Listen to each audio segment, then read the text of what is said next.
Hey everybody, Hunter back again from Showtime Studios. Show review for the show that we went to yesterday. First time for the Roanoke Valley IPMS Club of having the show in Salem, Virginia at the Salem Civic Center. And we went down to it and had a great time. Hung out with a lot of guys and fellow modelers and friends, and show was run very well. It was a big success for the first time in a new location. So just wanted to do a little bit of a recap on the show and invite everybody out next year. They're planning on having it again, and since this was the first time, they're going to do some tweaking and some changing and make it a better show for next year.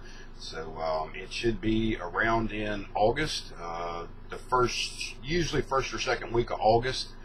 This year it was of course on August 12th. So, but I'll keep everybody up to date as that date draws closer next year, and maybe we can get some more people over and get some more models on the tables.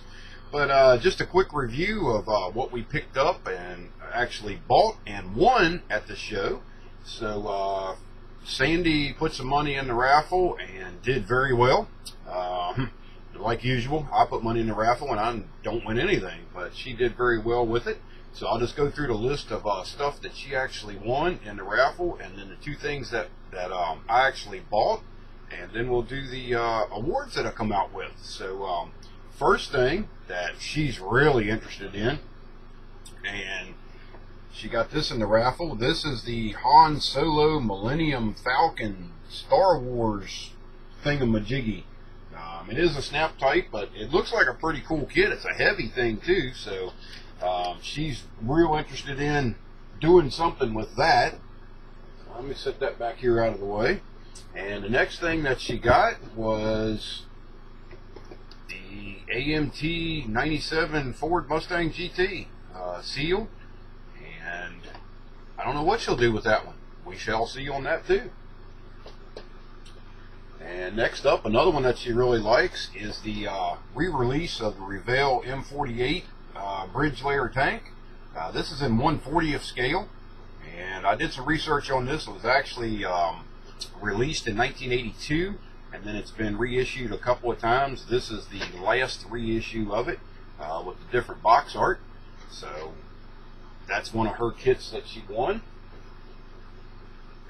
And she also won the Stacy David 32 Ford Rat Roadster. And I don't really agree with the title on this one. I don't see where this is any way, shape, or form a rat rod. This is a very clean car. I just do not consider these type of cars rat rods. Rat rods are rusty and thrown together with a bunch of parts and pieces, and this car definitely is not. But she got that, so that's probably going in my stash. I don't think that's one she's real interested in, so we'll put it up there. And next up, she won the 55 Chevy Pro Sportsman. This was a open kit, but everything's in here. And this actually is going to become a project of mine for an upcoming show, the TAM show in Norfolk, Virginia.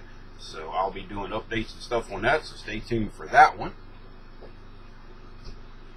And that's all that she won. The two that we're going to do as far as the ones that I bought are the 69 Camaro ZL1.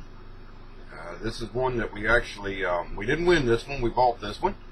This is also going to be part of an upcoming project for the TAM show in Norfolk. And the last one that I bought was the reissue of the Kenworth W925. This is an old kit, and I've actually never had this kit. Even back when it was originally issued, I never had it. So to finally get a hold of the reissue on it, I haven't opened it up and looked at it or anything. I'll probably do a kit review on this, so stay tuned for that once I crack it open and start going through the parts and looking at everything. And hopefully it's as good as a lot of people say the older ones were, but we'll see. So that's all we have as far as kits that we either won or bought. And the next thing up is I think I took down like 7 models and did very well. It was a good turnout. I think there was 570 some models on the table is what the total count was, and all my stuff was all automotive related that I took down this year. So we'll just start in no particular order here, just the way I got them laying on the bench here. This is actually for the curbside slammer category. Actually won first place in that category with the F100 Pro Street truck that I done, the weathered one that we've done a lot of the tutorials on. So that got a first place in that category. And the next one is the commercial all scales. This was actually a very heavy category down there. Very surprised. If I counted right, I think there was like 17 entries in this category, which was pretty impressive for the truck class. And this award goes to the Western Star Heavy Haul Day Cab that I've done, the orange one. Next up, we have the Street Machine category, 49 and later.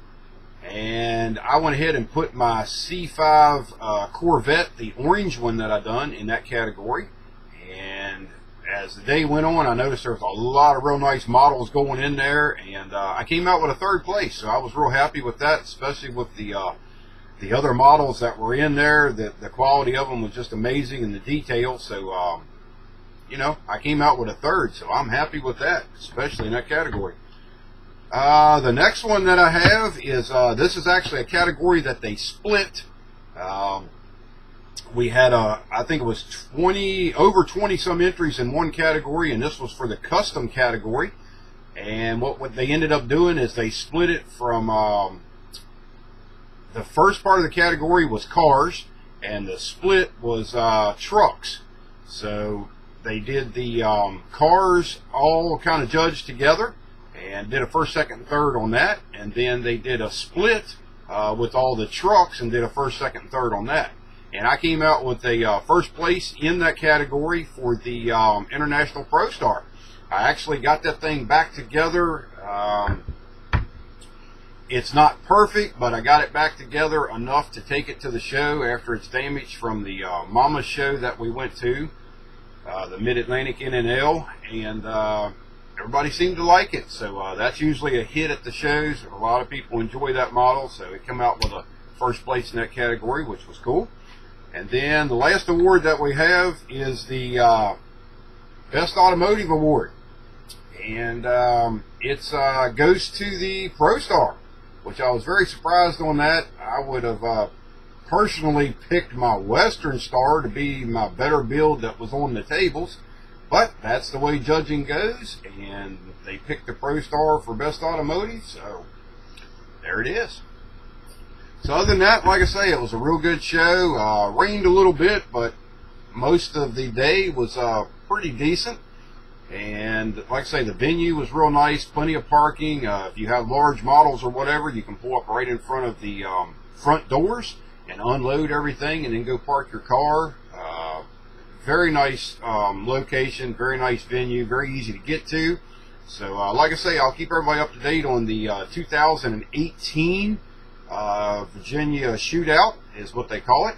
And hopefully we can get some more people from YouTube. It's on my subscriber list to come on over, and you know, if you don't put a model on the table or whatever, come on over and check the show out. Go back in the vendor area and check out that.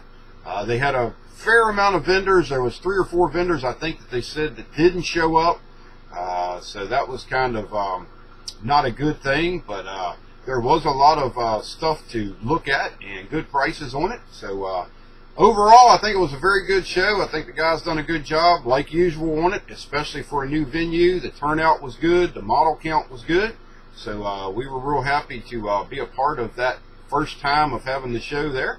So that's all we've got for the update on the Virginia Shootout show in Salem, Virginia.